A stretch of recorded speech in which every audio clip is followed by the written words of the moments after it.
Good morning sir. Abhijit, तुम्हारी तबीयत ठीक नहीं लग रही है मुझे। नहीं सर, मैं बिल्कुल ठीक हूँ sir. I am fit sir. I am fit हूँ, एकदम फिट हूँ सर। अभिजीत झूठ मत बोलो, झूठ बोलने से तुम ठीक नहीं हो सकते। अरे यार मैं ठीक हूँ ना, एक बार कहा समझ में नहीं आता क्या? अभिजीत,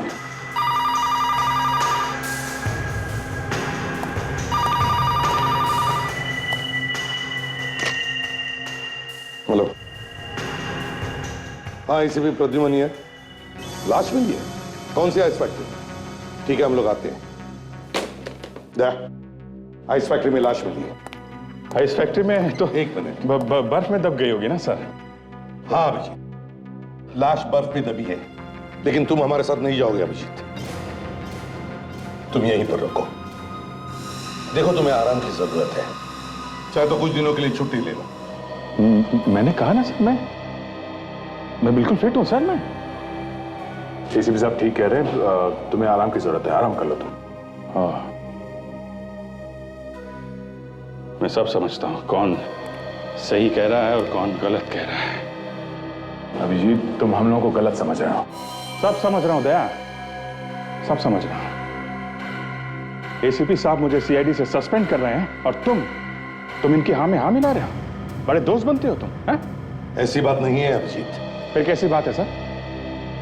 13-14 साल मैंने सीआईडी में लगाया, उसका ये सिला मिल रहा है मुझे।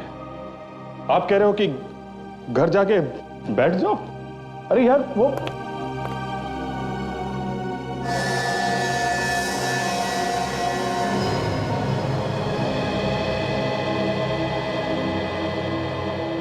ठीक है सर, आप लोग जाइए, मैं रुकता हूं यहां पे। चलो दे।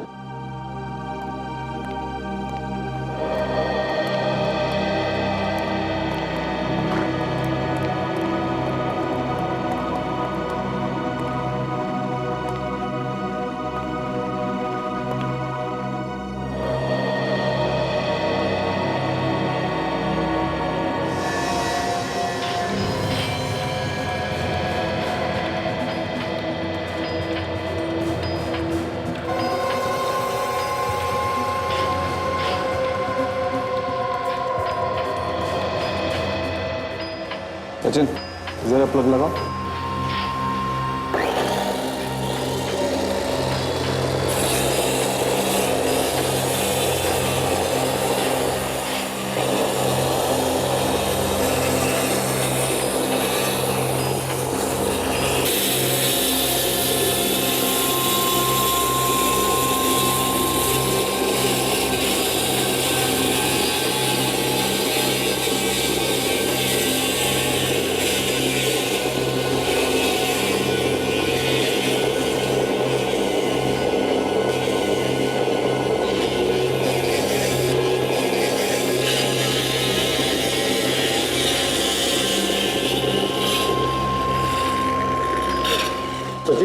बर्फ को संभाल कर तोड़ो। संभाल गया।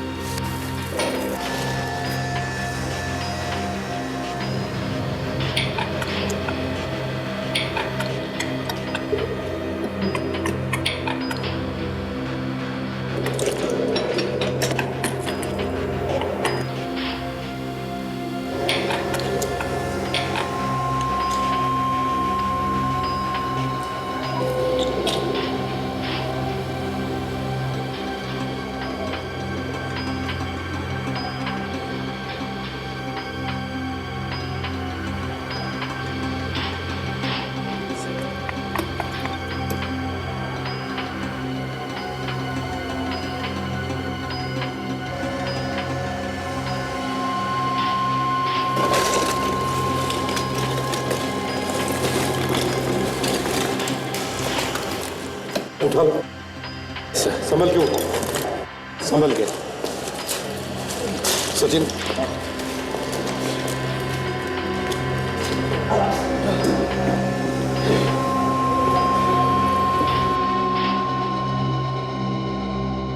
पता नहीं कब मौत हुई होगी इसकी।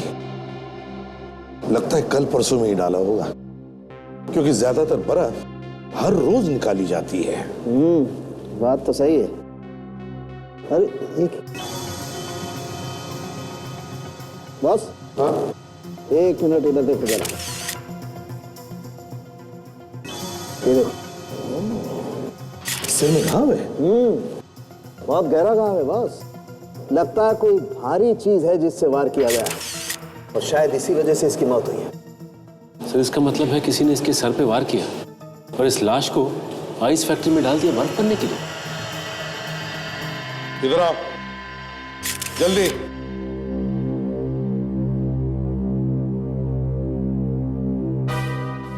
सब लोग देखो, देखो इस लाश को। पहचानते हो इसे? कौन है ये?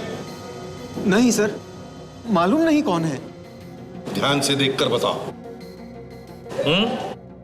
नहीं सर, हम नहीं पहचानते। तो फिर है कौन ये? आया कैसे यहां पर? लाश का चलकर अंदर आ गई? लाश कैसे चल सकती है सर? तो फिर? सर इसके कपड़ों में से ऐसा कुछ भी नहीं मिला है जिससे इसकी पहचान हो सके। बॉस, मैं लाश को फॉरेंसिक लैब ले जाता हूँ। ठीक है, जैसे कुछ पता चले मुझे बता दो। काजल, जरा गाड़ी का इंतजाम करो। सब लोग इधर आओ। सच सच बताओ। हम तो रात को फैक्ट्री में ताला लगा के घर चले गए थे। सब साँचों में पानी भी भर दिया था। सुबह आकर देखा तो ये लाश मिली सर। अच्छा ये बताइए कि इस बर्फ को जमने में कितना समय लगा?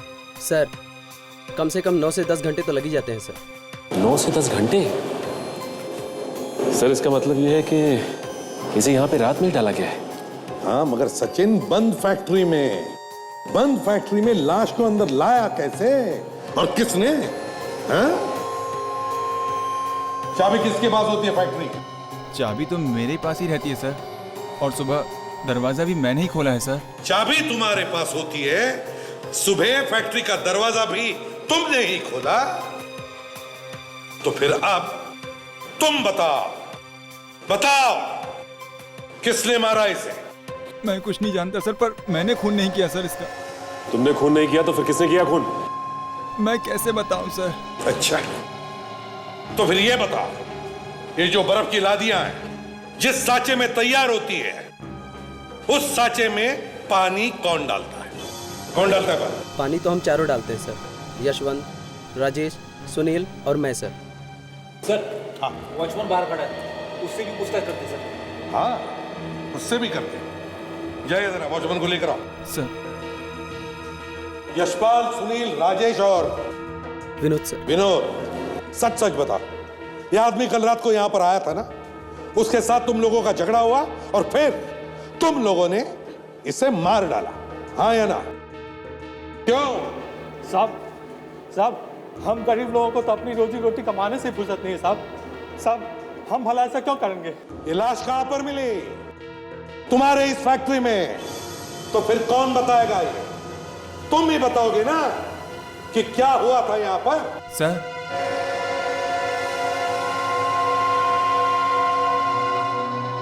यहाँ के सिक्योरिटी गार्ड सुनियो। जी साहब, कल रात तुम भी थे ना ड्यूटी पे? हाँ साहब। तो फिर ये लाश फैक्ट्री के अंदर कैसे आई? मालूम नहीं साहब। मालूम नहीं, सबके पास एक ही जवाब है सर, ये सब के सब मिले हुए हैं। सच सच बताओ। देखो, तुम सब लोग किसी को तो बचाने की कोशिश कर रहे हो। कौन है वो? किसको बचा रहे हो तुम लोग? नहीं सर, हम लोग ऐसा क्यों करेंगे सर? अच्छा, पता तो चल ही जाएगा, समझे? सचिन, लाश की फोटो निकालो और सारे अखबारों में और टेलीविजन चैनल्स पर भेज दो। कोई ना कोई तो पहचानेगा। सर, हाँ, कोई भी अखबार, कोई भी न्यूज चैनल नहीं छोड़ा हमने जहां उस मरे हुए लड़के की फोटोज ना भेजी हो सर। अब देखना सचिन, कोई ना कोई जवाब तो जरूर आएगा।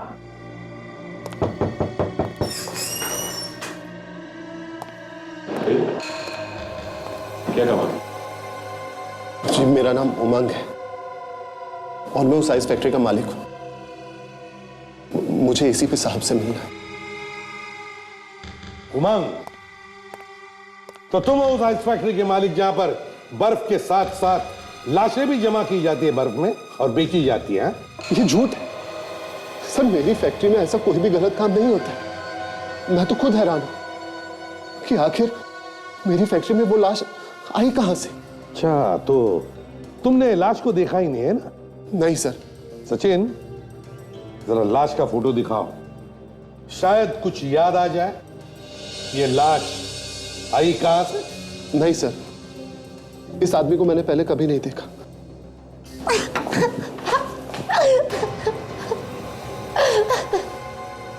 यहाँ ये आइए, बैठिए। देखिए, रोना बंद कीजिए। बोलिए क्या बात है, प्लीज बताइए क्या बात है। जिनका फोटो आपने न्यूज में दिया था वो मेरे पति सिद्धार्थ है। सिद्धार्थ तुम्हारा पति था? क्या एक बात बता सकती हो, सिद्धार्थ का क्या किसी के साथ कोई झगड़ा था, कोई दुश्मनी? नहीं सर, वो तो देवता समान इंसान थे और जिस हालत पे वो थे उनका कौन दुश्मन हो सकता है उसमें। किस हालत में? सर कोमा में थे। कोमा में? जी। कोमा में कैसे गए वो? हा? उनके सर पे चोट लग गई थी जिस वजह से वो कोमा में चले गए और पिछले 2 महीने से वो हॉस्पिटल में थे। पिछले 2 महीने से हॉस्पिटल में थे और लाश मिली आइस फैक्ट्री में सर। तो तुमने हॉस्पिटल वालों से पूछा नहीं कि कैसे गायब हो गए तुम्हारे पति? सर मैंने बहुत बार पूछने की कोशिश की, लेकिन हर बार ना उन्होंने मुझे डांट के भगा दिया। आप कहाँ पे थी जब आपके पति हॉस्पिटल से गायब हुए? मैं हॉस्पिटल में थी।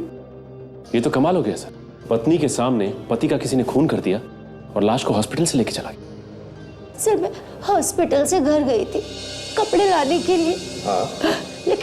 लेकिन जब मैं वापस हॉस्पिटल में आई तो मैंने देखा कि सिद्धार्थ वहां पे बेड पे लेटा हुआ है और उसके मुंह पे चादर ढकी हुई है। बस मैं भी ऐसे ही सो गई।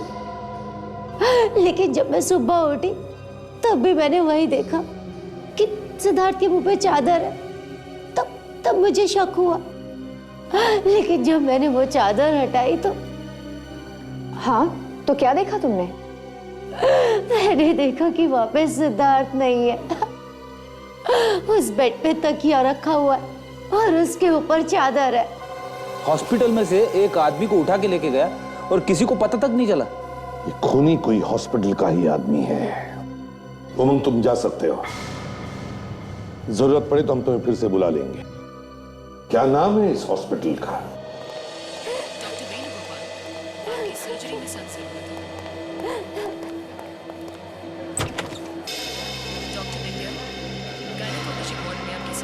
तुम फिर से यहाँ आ गई? हमने कहा ना कि हमें नहीं पता कि तुम्हारा पति कहाँ है। कैसे नहीं पता? इसका पति इसी हॉस्पिटल में एडमिट था ना? एक्सक्यूज मी, आप लोग कौन है? डॉक्टर करण, हम लोग सीआईडी से हैं। सीआईडी? तो तुम सीआईडी को भी यहाँ बुला लाई? डॉक्टर करण, तुम इस हॉस्पिटल के इंचार्ज हो और तुम सिद्धार्थ की ट्रीटमेंट कर रहे थे, है ना? जी हाँ, पर हम लोगों ने क्या किया है? सिद्धार्थ का खून, समझे? सिद्धार्थ का खून। और हमें शक है कि उसका खून हॉस्पिटल में से ही किसी ने किया है। क्या सिद्धार्थ का खून हो गया? जी हाँ। मगर हम लोग ऐसा क्यों करेंगे? हम लोग तो उसकी जान बचाने में लगे हुए थे। जान बचाने में लगे हुए थे? बड़ी अच्छी तरीके से जान बचाई आपने। उन्हें हॉस्पिटल से कोई उठा के लेके चला गया और आइस फैक्ट्री में ले जाकर बर्फ में जमा दिया। यहां से ले जाकर बर्फ की फैक्ट्री में? मगर ऐसा कैसे हो सकता है? वो तो वहां कोमे में था। वही तो हम भी कह रहे डॉक्टर करण कि अगर सिद्धार्थ कोमा में था तो वो बर्फ की फैक्ट्री तक पहुंचा कैसे? कुछ चल के तो नहीं जा सकता है? जी नहीं। बस तो इसका मतलब एक ही है कि उसे कोई वहां तक लेकर गया और वो यहीं से कोई है, इस हॉस्पिटल में से। अरे नहीं सर, ये झूठ है। भला हम लोगों में से कोई ऐसा क्यों करेगा? वही तो, क्यों करेगा? बस जैसे ही पता चलेगा ना कि सिद्धार्थ का खून कोई क्यों करेगा, उसी वक्त यह भी पता चल जाएगा कि सिद्धार्थ का खून किसने किया है। समझे?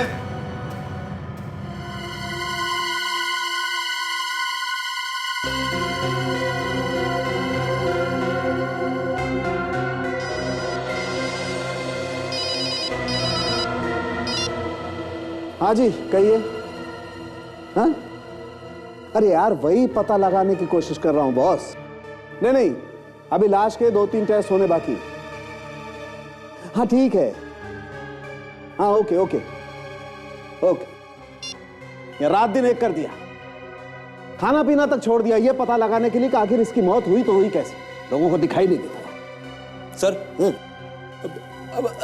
नहीं सर, मैं तो ये कह रहा था कि साफ साफ दिख रहा है कि इसकी मौत सिर पे चोट लगने की वजह से हुई है, तो फिर सर मौत की कोई दूसरी वजह ढूंढने की क्या जरूरत है? जरूरत है फ्रेडी, जरूरत है, क्योंकि मुझे शक हो गया है और मुझे मेरा शक दूर करना है। अच्छा सर, ये शक आपको हुआ क्यों?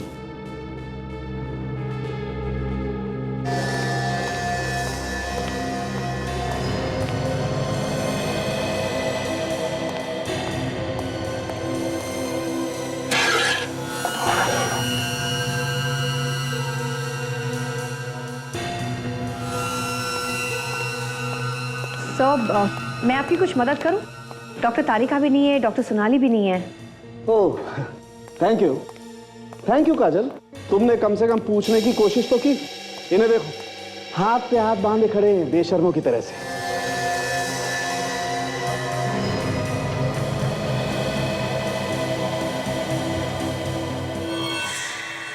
इसके फेफड़ों में से थोड़ा पानी निकाल के देखने की कोशिश करते हैं।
सचिन, इस आदमी के फेफड़ों में वही पानी है जो बर्फ बनाने के काम में आता है। बर्फ का पानी? लेकिन यह आदमी तो बर्फ में ही था ना? हाँ एग्जैक्टली फ्रेडी, बर्फ में ही था। बर्फ के पानी में इसकी मौत हुई, दम घुटने की वजह से। मुर्दों के फेफड़ों में अपने आप पानी नहीं भरता है बॉस। यह आदमी जिंदा था, इसकी सांसें चल रही थी। जैसे जैसे इसकी सांसें चलती रही, वैसे वैसे बर्फ का पानी इसके फेफड़ों में भरता रहा। इसीलिए मैं कह रहा हूं सचिन, जब इस आदमी को बर्फ के पानी में फेंका गया, ये जिंदा था। खून हॉस्पिटल में हुआ है तो हॉस्पिटल में काम करने वाले सभी लोग फंसेंगे। हम तो ढूंढ निकालेंगे उसको जिसने खूनी की मदद करके सिद्धार्थ को ऊपर पहुंचाया। समझे? एसीपी सर, आप हमारी बात पर विश्वास कीजिए सर। हमारे लोगों में से किसी का हाथ नहीं है इस खून में, और सिद्धार्थ गायब है ये बात भी हमें तब पता चली जब सिद्धार्थ की वाइफ नुपुर ने हमें बताया। मतलब ये किसी बाहर के आदमी का काम है, ये कहना चाहते हो? सर मुझे तो ऐसा ही लगता है सर। ऐसा हो नहीं सकता डॉक्टर करण, ऐसा हो नहीं सकता। तुम सिद्धार्थ के सारे मेडिकल रिकॉर्ड्स और उसके कमरे में लगे हुए सीसीटीवी कैमरा के रिकॉर्डिंग्स मुझे चाहिए। उसके साथ साथ उसे जितने भी लोग मिलने आते थे उन सब की लिस्ट भी चाहिए।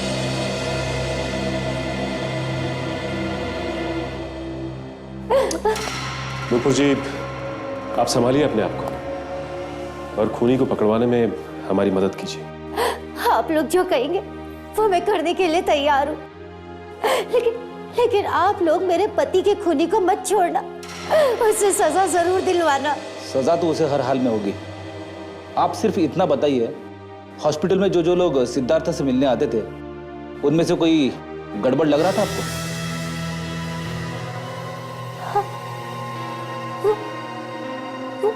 वो सिद्धार्थ का मैनेजर, मुझे तो वो गड़बड़ लगता है, और तो कोई ख्याल में नहीं। मैनेजर पे क्यों शक है तुम्हें? क्योंकि वो किसी फाइल पर मेरे पति के साइन चाहता था। फिर? लेकिन मेरे पति कैसे साइन करते, वो तो कोमा में थे, तो साइन मैंने ही कर दिए। लेकिन साइन हो जाने के बाद भी ना वो वहां से गया नहीं, वो वहीं पर बैठा रहा और मेरे पति को घूर रहा था वो।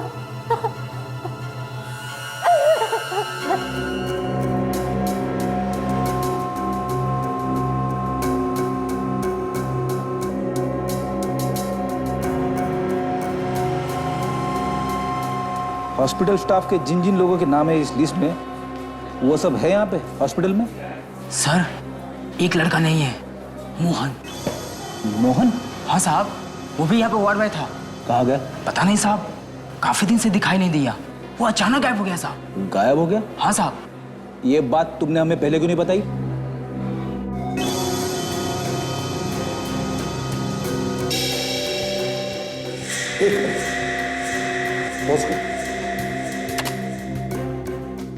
अब रिवाइंड करो, बस यार, अब मैग्नीफाई करो चेहरा।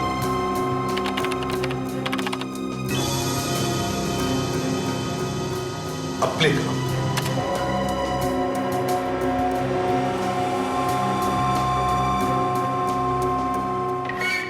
ये देखो,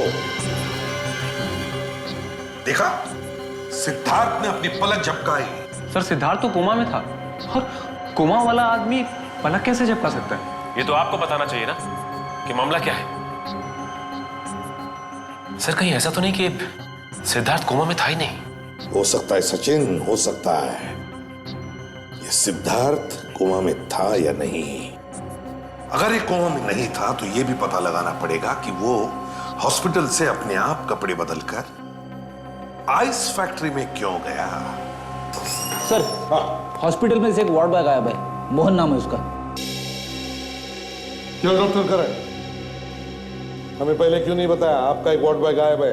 सर वार्ड बॉय मोहन गायब नहीं है, वो यहाँ 4-5 महीने की ट्रेनिंग के लिए आया था और ट्रेनिंग पूरी होते ही वो चला गया।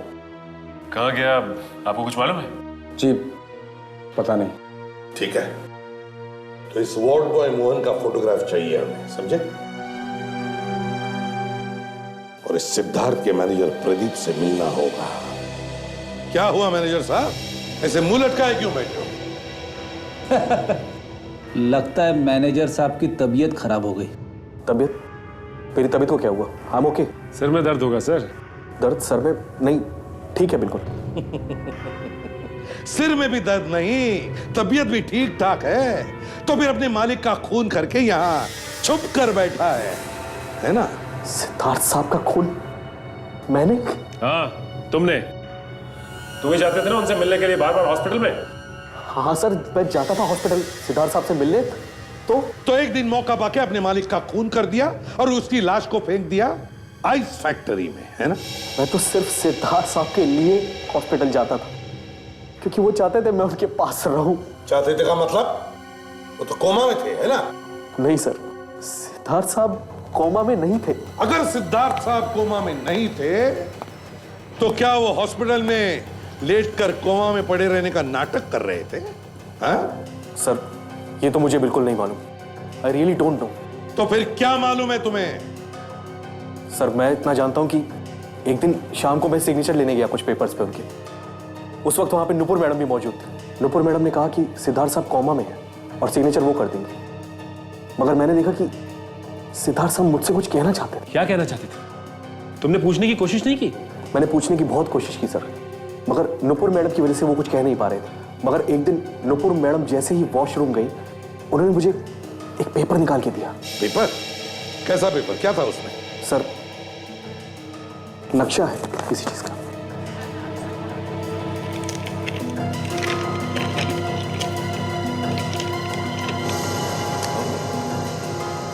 एक गेट, और गेट के सामने पीसीओ।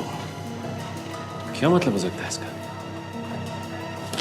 कोई ऐसा राज सचिन जो सिद्धार्थ अपने इस मैनेजर प्रदीप को बताना चाहता था, लेकिन अपनी पत्नी नुपुर को नहीं।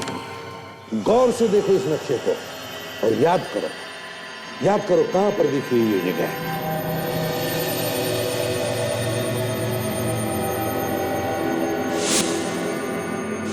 मुझे कुछ कुछ याद आ रहा है सर। क्या याद आ रहा है? ये उसी आइस फैक्ट्री का गेट है जहां से हमें लाश मिली थी। Very good Freddy.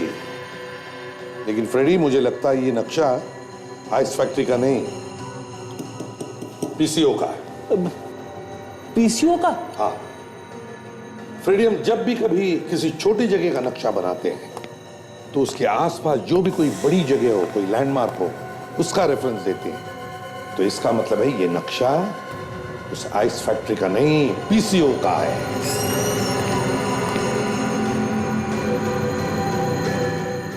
Hello sir.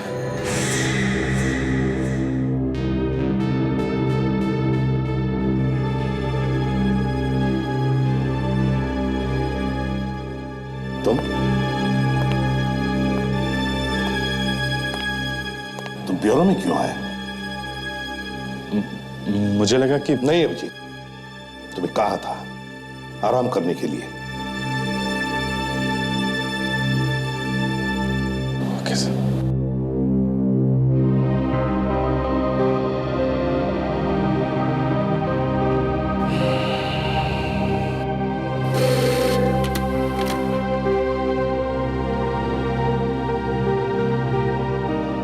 Sir, hospital से फैक्स आया सर। उस वार्ड बॉय मोहन के बारे में सब जानकारी है इसमें। मोहन?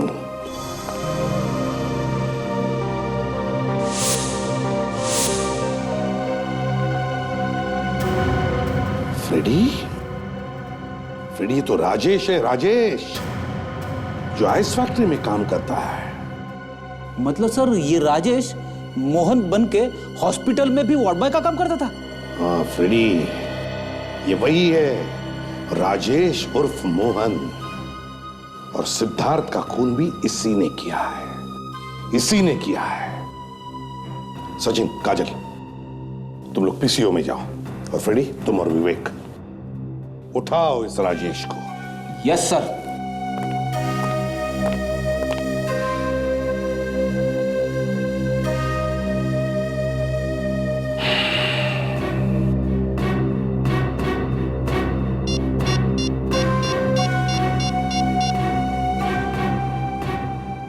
दया, समझ में नहीं आता, इसके घर का दरवाजा खुला है, हो क्या गया है उसे?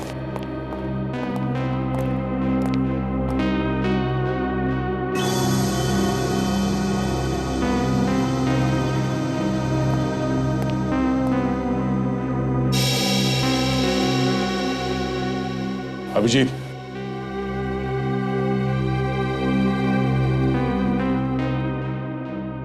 अभिजीत, दया तुम?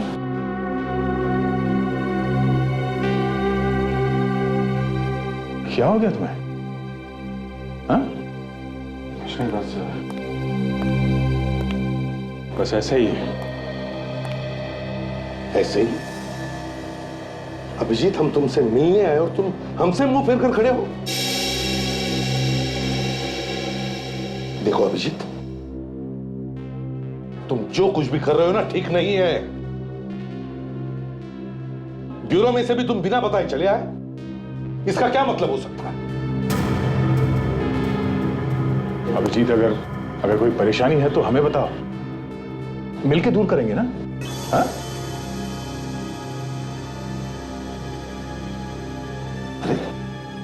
अरे हुआ क्या है अभिजीत? हमने तुम्हारा ऐसा क्या बिगाड़ा है जो तुम हमसे बात नहीं करना चाहते? मुंह पे ताला लगा लिया? ये बात आप खुद जानते हैं सीपी साहब। क्या? मैं खुद जानता हूं? मतलब साफ है सर।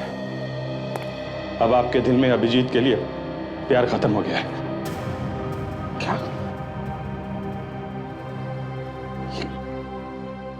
ये तुम क्या कह रहे हो अभिजीत? अभिजीत, मैंने तुम पर हमेशा अपने बेटे से बढ़कर प्यार किया है, और तुम? ये सब कहने की बातें हैं सर। अगर ऐसा होता तो मुझे ब्यूरो से निकाल के घर में नहीं बिठाते आप। अभिजीत, तुम्हें घर पे इसलिए बिठाया ताकि तुम आराम कर सको। तुम्हें आराम की सख्त जरूरत है, और हम लोग तुम्हारा भला चाहते हैं यार। नहीं यार, मुझे किसी की मेहरबानी नहीं चाहिए। मेरे में इतना दम है कि मैं अपनी जिंदगी खुद जी सकता हूं। देखो अभिजीत, मैं तुमसे कुछ कहता नहीं हूं, इसका मतलब ये नहीं कि तुम... सर प्लीज, आप लोग मुझे अकेला छोड़ दीजिए। आप लोग चले जाइए यहां से।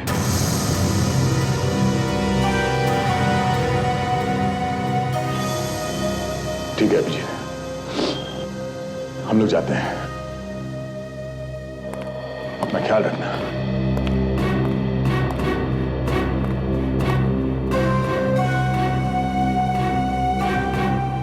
देखो अभिजीत,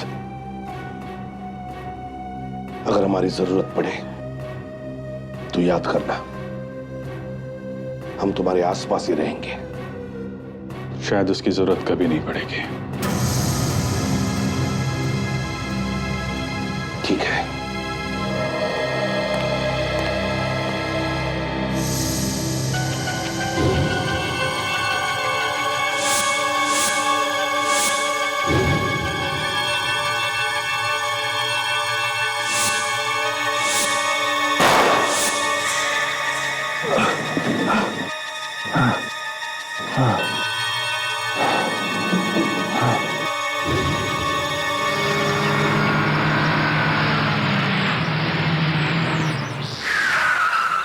आखिरी बार आपसे कह रहा हूँ सर, थोड़ी मेहरबानी होगी आपकी। Okay sir, thank you sir. 2 रुपये होना सर? 2 रुपये। Thank you sir.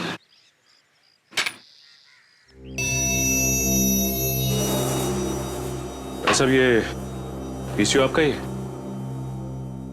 साहब आम खाने आए हैं, पेड़ गिनने। फोन करना है तो करो, नहीं तो जाओ यहाँ से। तुम्हें क्या मतलब, मैं मालिक हूँ या नौकर? मतलब है, तभी तो पूछ रहे हैं। क्या मतलब? मतलब ये कि हम सीआईडी से और आपसे कुछ पूछताछ करना चाहते। साहब जो कुछ बताना था वो तो मैंने बता दिया पुलिस को। क्या बता दिया आपने पुलिस को? वही जो 2 दिन पहले मेरी दुकान पर हुआ था। 2 दिन पहले क्या हुआ था तुम्हारी दुकान में? किसी ने मेरी दुकान का ताला तोड़ा और सारा सामान इधर उधर फेंक दिया। पूरा सामान इधर उधर फेंक दिया, लेकिन कोई चोरी नहीं हुई? यही सोच के मैं हैरान हूँ। सामान कुछ चुराया भी नहीं, फिर सामान इधर उधर बिखरने की क्या जरूरत थी? मतलब साफ है, किसी ने कोई चीज ढूंढने की कोशिश की है तुम्हारी दुकान में। मगर मेरी दुकान में कोई क्या ढूंढेगा? कोई खास चीज छुपाई थी तुमने? कोई कीमती चीज? यहाँ क्या कीमती हो सकता है?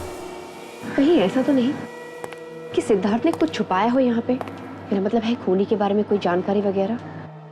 हो सकता है काजल, इसीलिए सिद्धार्थ ने आइस फैक्ट्री का गेट और इस पीसीओ का नक्शा बनाकर इस मैनेजर को दिया था। दुकान की तलाशी लेनी पड़ेगी हमें। अच्छा भाई साहब, हम देखना चाहते हैं कि आपकी दुकान में ऐसा क्या छुपाया था। तलाशी लेनी होगी।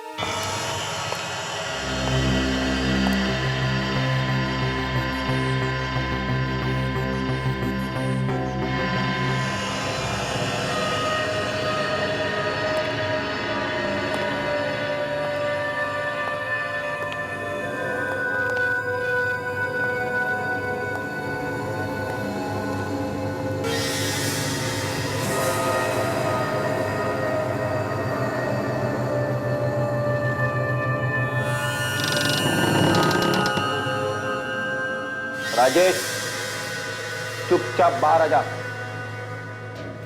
चुपचाप बाहर आ जा राजेश, वरना तेरी तो। क्या हुआ सर? सर आप ठीक तो हो ना? बाप रे, पता नहीं क्या डाल के रखा है कमरे के बीच में।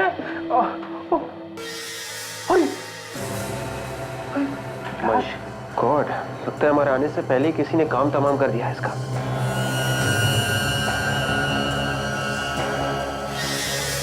उल्टे से।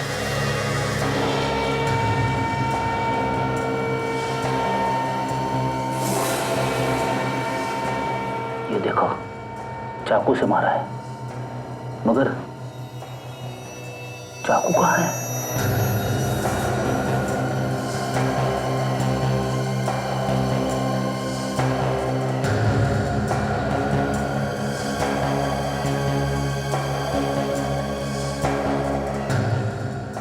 सर, हाँ विवेक, ये देखिए सर।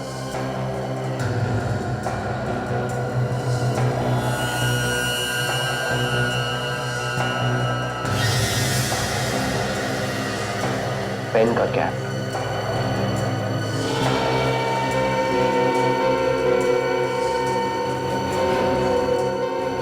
सर इसके पास तो पेन नहीं है, फिर ये कैप किसका हो सकता है? खूनी का। सिद्धार्थ अगर कोमा में नहीं था तो फिर वो कोमा में पड़े रहने का नाटक क्यों कर रहा था? मैं बताती हूँ। सुरेखा जी आप? मैं नूपुर और सिद्धार्थ के बारे में बताने आई। नूपुर और सिद्धार्थ के बारे में? क्या क्या जानती हैं आप उन दोनों के बारे में? नूपुर ने ही खून किया है सिद्धार्थ का। नूपुर ने? जी हाँ। सुरेखा जी, ये आप कैसे कह सकती हैं? नूपुर जिस टीवी शो में काम कर रही थी उसका नाम है माँ एक्सचेंज, और उस शो की मैं होस्ट हूँ। उस शो में 2 हफ्ते के लिए 2 माएँ अपना घर बदलकर दूसरे के घर में जाती हैं। तो आप भी देखें कैसे एक नए परिवार और नए रिश्तों के साथ जूझती है एक माँ। ये दिखाने के लिए हम 24 घंटे उन पे नजर रखते हैं। कौन क्या कर रहा है इसकी रिकॉर्डिंग चलती रहती है। फिर? नूपुर हमारी पहली कंटेस्टेंट थी जिसका एपिसोड सोनी एंटरटेनमेंट टेलीविजन पे आने वाला था 12 और 13 जनवरी को। लेकिन हमारे भी कुछ नियम हैं, उनका पालन नहीं कर पाई वो। क्या क्या नियम होते हैं आपके इस शो के? माँ एक्सचेंज के शो के रूल्स के अनुसार जब एक माँ घर बदलती है तो इसे पूरे रूप से अपने नए घर में रहना पड़ता है और बाहर की दुनिया से सारा कांटेक्ट छोड़ना पड़ता है। लेकिन रिकॉर्डिंग के दौरान हमने देखा कि नूपुर किसी से बात कर रही है फोन पर। इसीलिए हमें उसे इस प्रोग्राम से निकालना पड़ा। अब इसकी जगह दूसरा एपिसोड दिखाया जाएगा। तो क्या सुरेखा जी आप हमें बता सकती हैं नूपुर क्या बात कर रही थी फोन पर? नूपुर अपने पति सिद्धार्थ का खून कराने की बात कर रही थी फोन पर। सिद्धार्थ का खून करने की बात कर रही थी? जी हाँ। तो फिर सुरेखा जी आपके पास तो वो टेप तो होगी ना जिसमें ये रिकॉर्डिंग हुई होगी? नहीं, वो टेप हमने उसके पति सिद्धार्थ को दे दिया।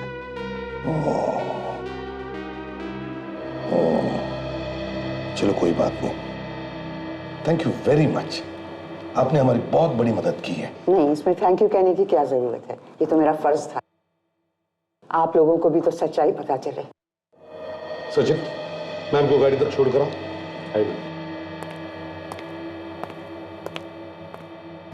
अब समझ में आया। जैसे ही वो सिद्धार्थ ने टेप देखा वो टेंशन में आया और उसका एक्सीडेंट हो। हाँ सर, उसने मौके का फायदा उठाया और कोमा में जाने का नाटक किया सर। पर सर वो टेप अब है कहाँ? सर हो सकता है सिद्धार्थ ने वो टेप कहीं छुपा दिया हो। सिद्धार्थ ने वो टेप उस पीसीओ में छुपा के रखा था जिसका नक्शा बनाकर उसने अपने मैनेजर को दिया था। एक बार ये टेप हमारे हाथ में आ जाए ना, तो पता चलेगा नुपुर किसके साथ फोन पर बात कर रही थी, सिद्धार्थ के खून के बारे में।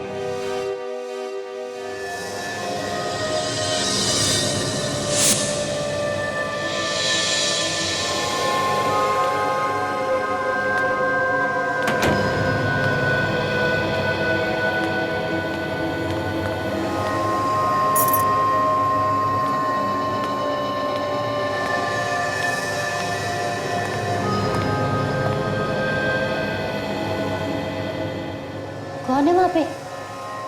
हाँ, कौन है वहां पे? देखो तुम जो भी हो ना, सामने आ जाओ, वरना मैं शोर मचा दूंगी। ओहो, तो तुम हो। अरे तुमने तो मुझे डरा ही दिया था। अगर तुम नहीं खांसते ना तो मैं शोर मचा देती। वैसे भी मैं तुम्हें ही फोन करने वाली थी। अरे तुमने जो मेरी मदद की है उसके लिए बहुत बहुत धन्यवाद। तुम्हारी मदद के बिना ना सिद्धार्थ को ठिकाने लगाना बहुत ही मुश्किल काम था। एक अच्छे दोस्त होने का फर्ज निभाया है तुमने। देखो ना, हमारा काम भी हो गया और किसी को पता भी नहीं चला। बहुत बहुत स्वागत है आपका नुपुर जी।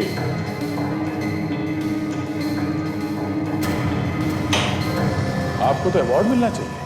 हाँ? बहुत बहादुरी का काम किया आपने। आपने पति का खून किया, भाई वाह।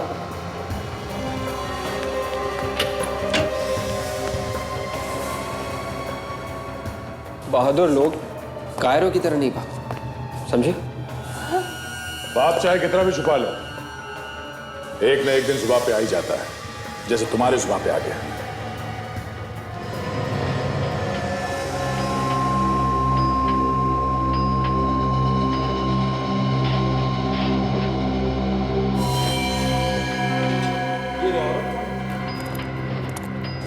सीआईडी? बताओ तुम्हारे साथ कौन मिला हुआ है खून में?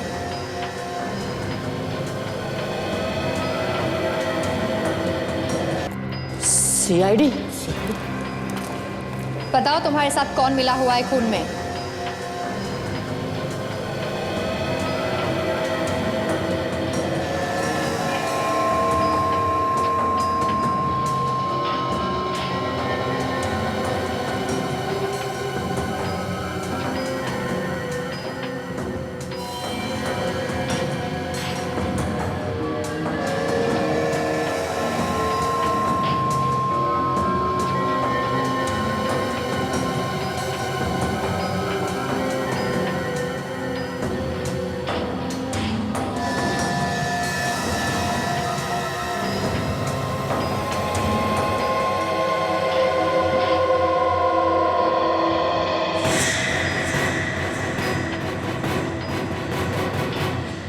अभी भी भागता है, हा?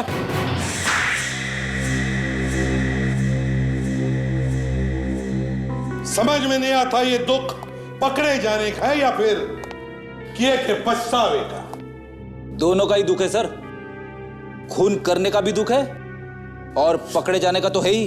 ये तुम्हें कैसे मालूम पड़ा फ्रेडी? दोनों आंखों से आंसू बह रहे सर। हाँ, ये बात तो है, ये बात तो है। अब रोना धोना बंद करो, तो सच सच बताओ, बताओ क्यों मारा तुमने अपने पति सिद्धार्थ को? पति मत कहिए उसे मेरा, वो तो सिर्फ नाम का पति था, असलियत में तो वो हैवान था, हैवान। अपने पति को हैवान कह रही हो? शर्म नहीं आती तुम्हें? हैवान को हैवान बोलने में कैसी शर्म? अरे दिन रात मारता रहता था वो मुझे, उसने मेरी जिंदगी हराम कर दी थी। पर वजह क्या थी तुम्हें मारने की? क्या मालूम, बिना बात के मारना पीटना शुरू कर देता था। मैं तो बहुत दिनों से रास्ता ढूंढ रही थी, उससे छुटकारा मिल जाए। और इसलिए तुमने अपने दोस्त उमंग को अपने प्लान में मिला लिया, राजेश को पैसे का लालच दिखाया और उसे वार्ड बॉय बनाकर हॉस्पिटल में भेज दिया, है ना? हॉस्पिटल में सिद्धार्थ को मारना आसान नहीं था, राजेश ने उसे वहां से निकालने में तुम्हारी मदद की। तुम दोनों को मालूम था ना कि सिद्धार्थ कोमा में नहीं है। जब सिद्धार्थ मैनेजर को नक्शा बना के दे रहा था उस टेप का, तब मैंने उसे देख लिया था। वही टेप ना जिसमें तुम्हारी और उमंग की बातें रिकॉर्ड है सिद्धार्थ का खून करने के बारे में। हाँ, मगर वो मैनेजर बेवकूफ निकला। वो सिद्धार्थ की बात को समझ ही नहीं सका। और जैसे ही तुम्हें टेप मिला, तुमने सिद्धार्थ का काम तमाम कर दिया। तुमने सिद्धार्थ के सर पे वार करके उसे बेहोश किया और फिर राजेश की मदद से हॉस्पिटल से बाहर निकाला उसे। हाँ। पर लाश को आइस फैक्ट्री में छुपाने की बेवकूफी क्यों की तुम लोगों ने? हा? उसे कहीं और भी तो फेंक सकते थे। लाश बाहर फेंकने का वक्त ही नहीं मिला। दो खून किए तुम लोगों ने। अब जेल में सड़ते बैठना, फांसी होगी तुम्हें। ले जाओ इन्हें।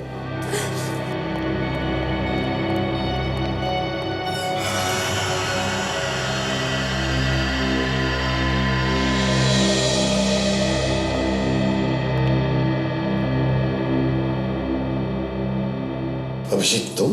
मुझे आप लोगों से कुछ बात करनी थी। क्या? आपका कुछ सामान है मेरे पास, उसे लौटाने आया हूं।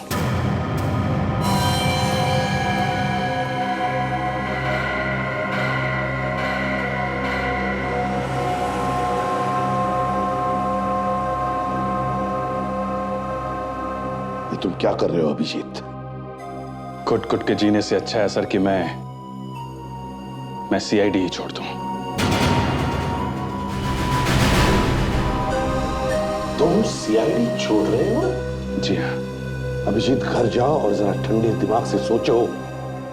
अब मुझे और कुछ भी नहीं सोचना है। अभिजीत, 13 साल हो गए मुझे सीआईडी में काम करते हुए, तुम्हारे साथ काम करते हुए। मैंने आज तक कभी तुमसे कुछ नहीं मांगा, मगर आज मांग रहा हूं। ऐसा मत कर मेरे भाई। ये मैं अपने आप नहीं कर रहा हूं दया। एसीपी साहब और तुम दोनों चाहते हो ना कि मैं सीआईडी में काम ना करूं? हमने कब कहा है कि तुम सीआईडी में काम मत करो? और क्या? घर में जाके बैठो। घर में क्या मतलब निकालूं इसका मैं सर? अभिजीत, जरा समझने की कोशिश करो। मेरा कहने का मतलब ये नहीं था। मैं चाहता हूं कि तुम जाकर के थोड़ा आराम करो, क्योंकि तुम्हारी तबीयत ठीक नहीं है, इसलिए। और मैं बार बार यही कह रहा हूं सर कि मैं ठीक हूं, मैं ठीक हूं सर। नहीं अभिजीत, तुम्हारी तबीयत ठीक नहीं है। तुम्हें आराम और इलाज की जरूरत है। बीमार तो आप लोगों ने मुझे कर दिया है।